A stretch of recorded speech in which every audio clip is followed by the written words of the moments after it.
Um dos casos mais emblemáticos, eu recebi aqui o deputado Hermínio, e a gente percebeu durante a entrevista dele aqui, assim, não é fácil você ter um filho ou um familiar envolvido numa operação dessa, principalmente quando ele também está envolvido, e a gente sabe o tamanho que isso é. Não sei se hoje ou ontem saiu a nota, ou algumas notas, falando a respeito do Roberto Rivelino, filho do Roberto Rivelino Guedes, filho do Hermínio Coelho, dizendo que ele não era acusado, foi um equívoco da polícia, teria sido um erro da polícia.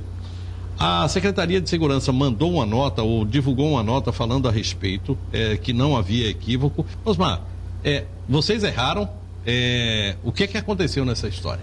Bom, Léo, não houve equívoco, né? Apesar de estar sendo explorado, de certa forma até esperado, é uma estratégia da defesa que tem utilizado esse expediente, extraindo apenas uma frase isolada num contexto e colocando dessa forma para tentar manipular a opinião pública. Para vocês que são advogados, coisa normal. Coisa normal, até esperado. A gente não espera vir flores da defesa nesse aspecto.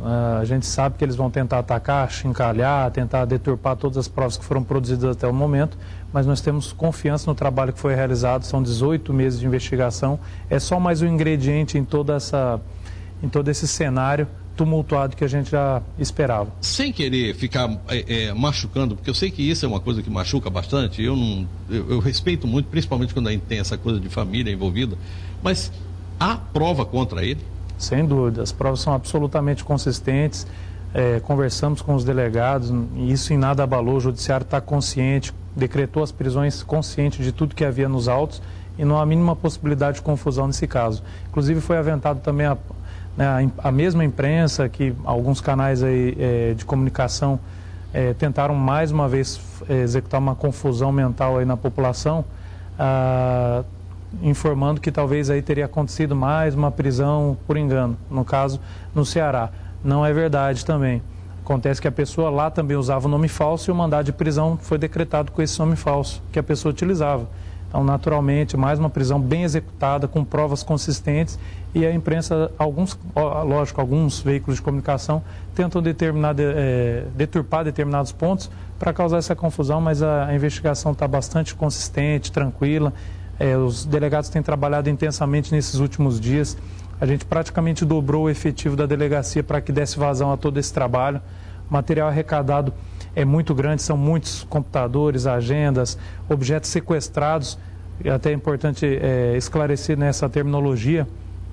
Sequestrado, então, de certo modo, já explicar que a prova é tão consistente que já se provou nos autos que eles foram adquiridos com... São proveitos do crime. Proveito do crime. Caso dos veículos. A questão é que foi identificado, não é uma estimativa, cerca de 200 veículos em nome dessa quadrilha, que foram adquiridos de forma com dinheiro da lavagem de dinheiro, com dinheiro do estelionato, das fraudes. 200 veículos que totalizam aí cerca de 7 milhões e meio de reais. E o sequestro é justamente uma medida que visa o quê? Apreender, entre aspas, né? Reter arrecadar o objeto que é proveito do crime, aquilo que a pessoa adquire com o dinheiro do crime. Então não é a apreensão é outra coisa, a apreensão é o objeto do crime, a coisa do crime, utilizada no crime, instrumento do crime. Esse caso aqui não, esse é o proveito já é atacando a veia financeira da quadrilha, já é procurando descapitalizar a quadrilha. Bom, esses veículos aí, 200 e qualquer coisa, né? 200 veículos e 25 imóveis. Os veículos representam algo em torno de 7 milhões e meio de reais estimado, e os imóveis cerca de 22 milhões de reais estimado. Isso deve ser colocado para leilão? Dinheiro que retorna ao cofre? É importante que desse inquérito vão ter desdobramentos, e aí sim é importante te ressaltar aqui, que é um inquérito para lavagem de capitais, que é o que é a lavagem de capitais? É a pessoa dissimular, ocultar, esconder a origem ilícita de determinados bens. Coloca em nome de terceiro, esconde para mostrar que aquele objeto não foi proveito de crime, que não está em nome dela. Vai ser feito esse inquérito de lavagem de capitais. Temos um laboratório de lavagem de capitais que nós já temos, que o Ministério da Justiça já está investindo 4 milhões de reais aqui em Rondônia para fazer esse trabalho a partir de setembro.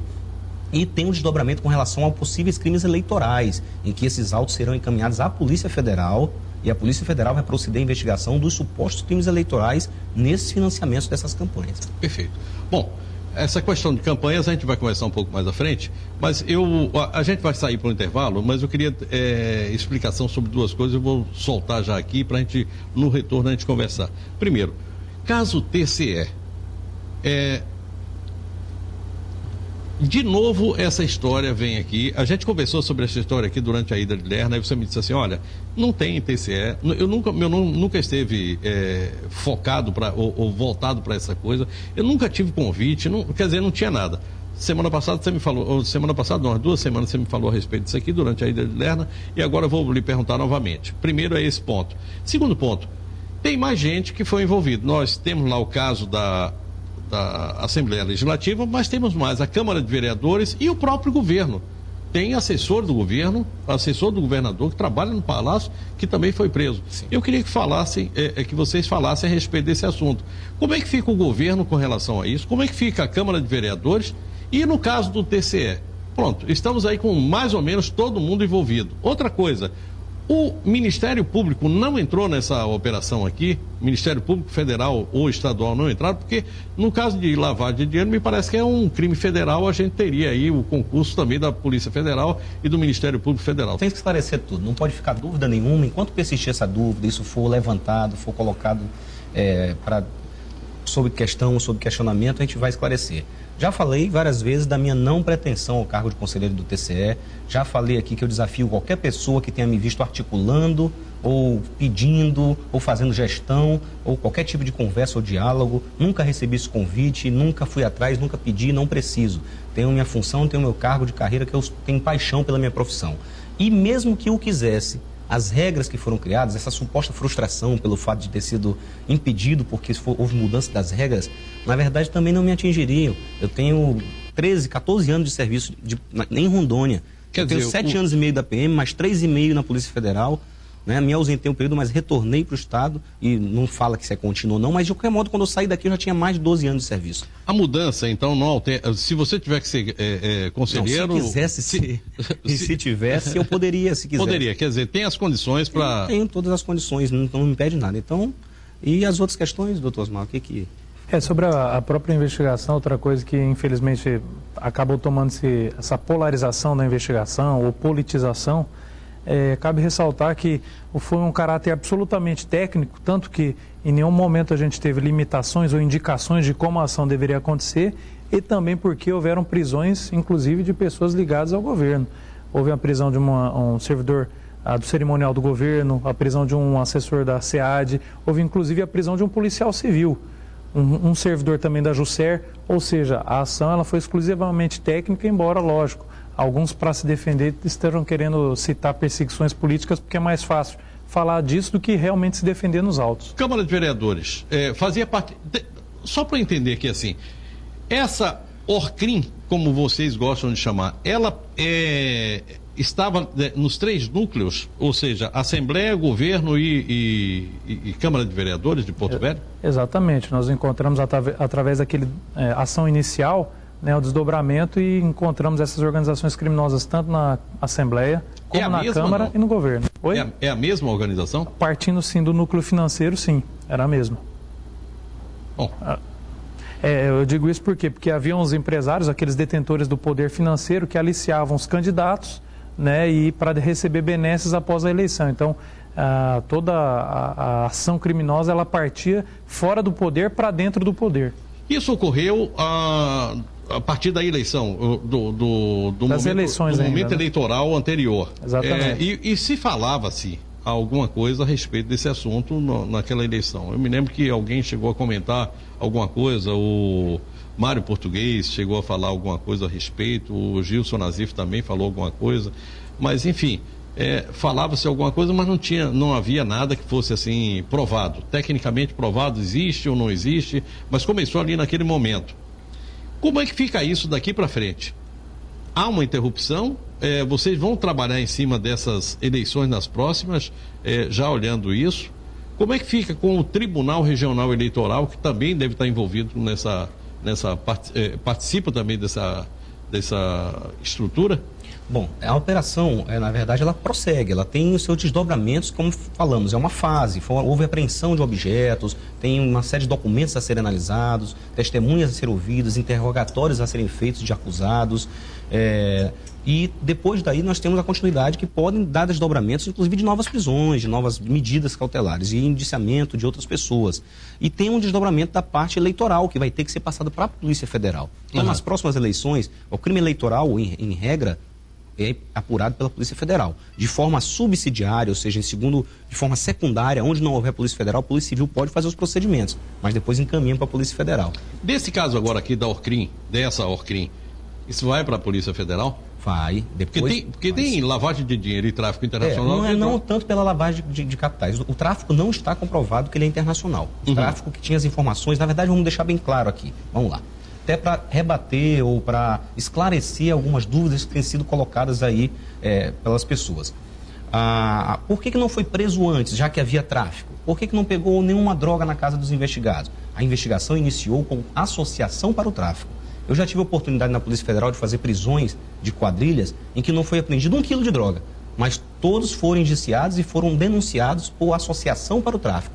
Lembra do caso daquele cantor Belo que foi condenado porque estava numa conversinha lá falando a respeito de financiamento para o tráfico. Então começou com uma denúncia de que havia um tráfico, uma pessoa que faleceu, que era a esposa do Jair Montes, faleceu inclusive em circunstâncias nebulosas, duvidosas. Está sendo investigada. Ela faleceu, está sendo investigada essas circunstâncias e disse que começou dessa forma, com droga entrando na casa, que a droga era guardada. Então, não houve essa apreensão de drogas, até porque a quadrilha ela passou a atuar muito mais no ramo do estelionato e ainda assim, se houvesse transporte de droga, nós temos um instituto chamado de ação controlada, que eu até falei na entrevista passada, que é o quê? Um mecanismo de investigação que permite que você acompanhe a prática do crime e deixe que ele vai acontecendo. Imagine se você já pegasse um líder da organização criminosa com a droga e já prendesse ele naquele momento. Você só teria ele preso e aquela droga apreendida. Você não ia alcançar o receptador, você não ia alcançar todo o esquema da quadrilha, todas as pessoas envolvidas. Então tem um momento certo, se deixa o crime praticar, isso inclusive é autorizado judicialmente. O juiz tem ciência de que a polícia está deixando de prender em flagrante porque está fazendo a chamada ação controlada. Ela está retardando a intervenção dela para o momento oportuno do ponto de vista da produção de provas e do envolvimento de um máximo de investigados. Bessa e Casa, em que momento a Justiça entrou para autorizar essa operação? Foi agora já no final ou antes vocês já tinham a autorização, por exemplo, para ouvir, fazer escuta, tudo isso? Isso desde o seu início, né? Na verdade, o inquérito policial, quando ele é instaurado, já no prazo inicial de 30 dias, o judiciário tem conhecimento de todas as diligências que estão sendo ali executadas, nome dos envolvidos, então, e como eu disse, boa parte das diligências, elas são executadas de ofício pela polícia, né, que são diligências externas, mas uma parte dessas diligências que são invasivas, aquelas que dependem de ordem judicial, assim que elas são detectadas a sua necessidade, há representação para que elas possam ser executadas, essas diligências mais sensíveis. Só complementar aqui rapidamente uma questão de caráter assim, didático para as pessoas entenderem. Quando o delegado instaura o inquérito, quando há um crime como esse, ele é obrigado a instaurar um inquérito, ele não pode decidir se quer ou não. O delegado é obrigado. Instaurou o inquérito, nem mesmo o delegado pode arquivar mais. Uma vez vencido o prazo, ele vai encaminhar isso para a Justiça, que vai tomar ciência, vai tombar aquilo ali como um número de processo e vai encaminhar ao Ministério Público. E a partir desse momento começa a tramitar a investigação entre o Ministério Público e a polícia e eventualmente ao Judiciário quando necessário. Quando é que é necessário tramitar no Judiciário?